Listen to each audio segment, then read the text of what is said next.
So we're going to be taking out that post oak right there, leaning up against the back of that house building there. So this is a really cool customer. He's got a naturescape in his backyard and a really nice observation deck for a living room. We're going to run a rigging rope up to that post oak right there through those rings that are up there on the top. We'll show you here in a second. Those are retrievable. Anyway, it's going to be a 1/2 inch rigging line. We'll run it through those rings on the top, then down to another ring on the bottom. Those rings will provide a little bit of friction to kind of slow down our piece. We're not dealing with a lot of weight here on that leaning post oak over the house. It's actually rubbing against the side of the gutter up there on the house. The customer wants it removed. You'll see later on too that it's starting to cause stem rot from all the rubbing. But here's the guy right here. There's the post oak right there. We'll just lay it down right on into that little gap.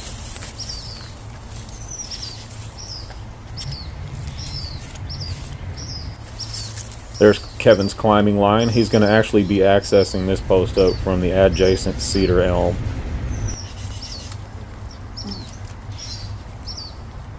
Using that porta wrap right there for all the butt ties. So on a lot of these pieces, we're going to bring them down securely with a tip tie and a butt tie, which basically means we'll be able to float these pieces into the air and down safely to the ground.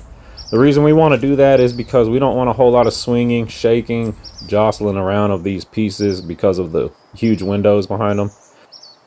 We're really close. Speaking of windows, watch Toro send this chainsaw up here. Oh, oh! Easy does it. Alrighty. So Kevin's got his saw now. He's getting ready to take this skinny tree out of the way that's rubbing up against our post oak. Probably another contributor to the stem rot there. Anytime you have anything rubbing up against the trunk, putting pressure on a tree trunk, you're going to start to get cavities or internal decay. Just because the outside of the tree is living tissue and it doesn't like to be disturbed or obstructed.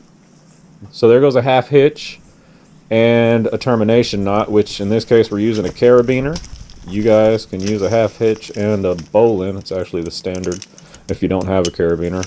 So bowline for termination if you don't have a carabiner. We like to use a carabiner for ease of use. Alright, first piece. Boom, cut. He's got it balanced right in the middle, so we'll just go ahead and lower that nice and easy. And then the next one's coming up will get a little bit trickier. There's Toro there. He does a great job of using control. Got friction around that other tree there next to my rigging rings. Just a little bit of added friction won't hurt that tree at all. Alright, so Kevin's getting another tip tie going with the black rigging line. Again, that's just a 1/2 hitch and a carabiner termination knot. And he'll do that on both ends, on the tip and the butt. So blue line controls the butt. Black line controls the tip and cut. Boom, here we go. Floated, get control, then we start lowering. Nice and easy. Both guys simultaneously will release their respective lines safely and securely.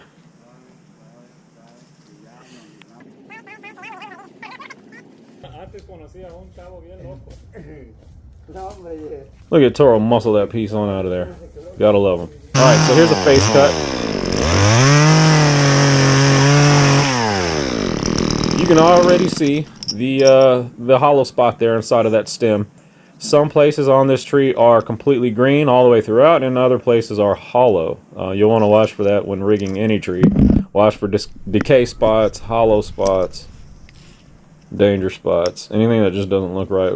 Be careful because those are your weak points.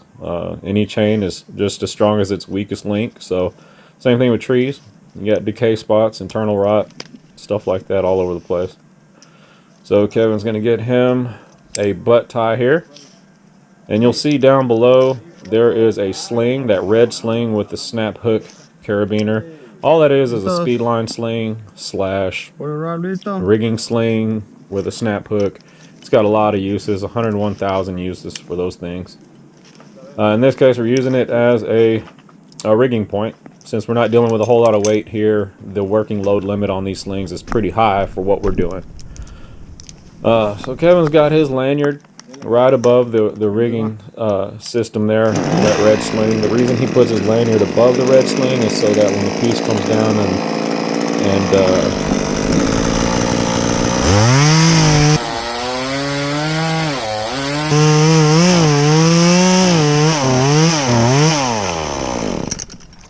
And there's tension on the rope, it won't be covering his lanyard. So if he were to get into a rescue situation where he got in trouble and needed help, he wouldn't be pinned in by that rigging line. So the rigging line can't pin down his lanyard. He's already got a nice hinge on the piece. All he's got to do is give it a little convincing. Nice, nice. So he'll get control of that. Ooh, you see the way that stem shakes and everything? So that's called a dynamic shock. Anytime a piece comes from out of the air and falls into the rigging, you get all the weight of the piece plus the speed, velocity, gravity, all that other stuff added onto it. So you got to figure all that stuff in when you're rigging, because that'll come down on your rigging hardware. Also, keep in mind all your decay spots, hollowed spots, because a good shake like that could cause a piece to bust out. Take a little water break here, and we'll get right back to it.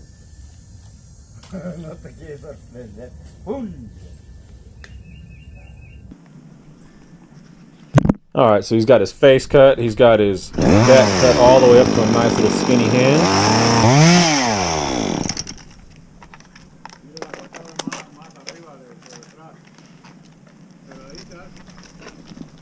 Where the piece is still held up in the air until he gets ready to push. There we go. Beautiful. You can see that skinny hinge there that he left right there. And float it on down. Good job, Kevin. Good job, Toro. Good job, team. Alright, let's see if we can rig one more piece out of here. Oh, by the way, you can follow us. We post daily. We got stories that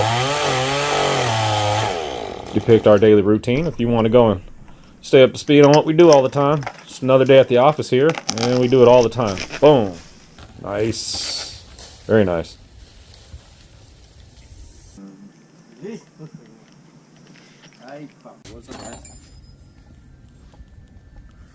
Good job, Kevin.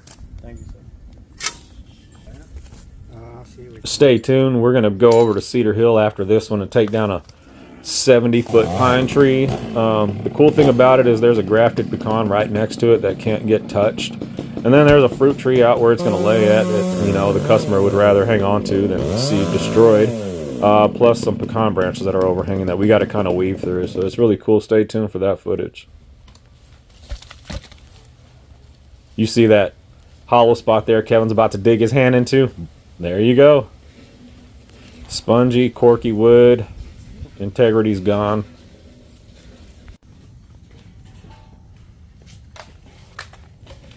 And it was a good call by the customer to have this tree removed. Thanks for watching. We'll see y'all on the next one.